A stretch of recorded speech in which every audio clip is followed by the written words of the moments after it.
வாய்ப்பு இந்த இடத்துல உண்டு, பையிங் மட்டும் இந்த இடத்துல மட்டும்தான். அதே போல் இந்த இடத்த பார்த்திங்கன்னா 53,030க்கும் 53,180க்கு இடையில ஒரு எல்லோ ஜோன் போட்டுரும். இந்த இடம் வந்து ஒரு செல்லிங்கான கரெக்டான வாய்ப்பான இடம் இந்த இடம் தான். இந்த இடம் வந்து கிளியராக நம்ம செல் பண்ணலாம்.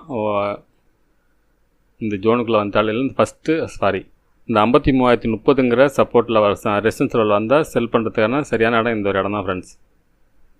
ஆனால் இந்த எல்லோ ஜோனை பிரேக் பண்ண பட்சத்தில் மார்க்கெட் அப் சைடு போக வாய்ப்பு, ஆனால் அதுக்கான வாய்ப்பு ரொம்ப ரொம்ப கம்மி. ஒரு 80% வாய்ப்பு கம்மி, இறங்கிறதுக்கான வாய்ப்பு தான் அதிகம் ஃப்ரெண்ட்ஸ். பார்த்தீங்கன்னா இதில் ஒரு ட்ரெண்ட் லைன் போடுறேன். இது நிஃப்டியில் வந்து நம்ம சேனலாக போட்டிருப்போம், இதில் நம்ம ட்ரெண்ட் லைனில் போடுறேன். இப்போ இந்த ட்ரெண்ட் லைன் பிரேக் பண்ணாலும் இந்த எல்லோ ஜோன்லேருந்து செல்லிங் வர வாய்ப்பு இருக்கும், இல்லை இந்த ட்ரெண்ட் லைனை பேஸ் பண்ணி இந்த இடத்துல செல்லிங் வர வாய்ப்பு இருக்கும். அப்போ பார்த்தீங்கன்னா இந்த நம்மளோட இந்த 52,723ங்கிற ரெசிஸ்டன்ஸு அந்த இடத்துல ரெசிஸ்டன்ஸாக ஆக்ட் ஆக வாய்ப்பு இருக்கும் இந்த இடங்களில். இது 2 இடம்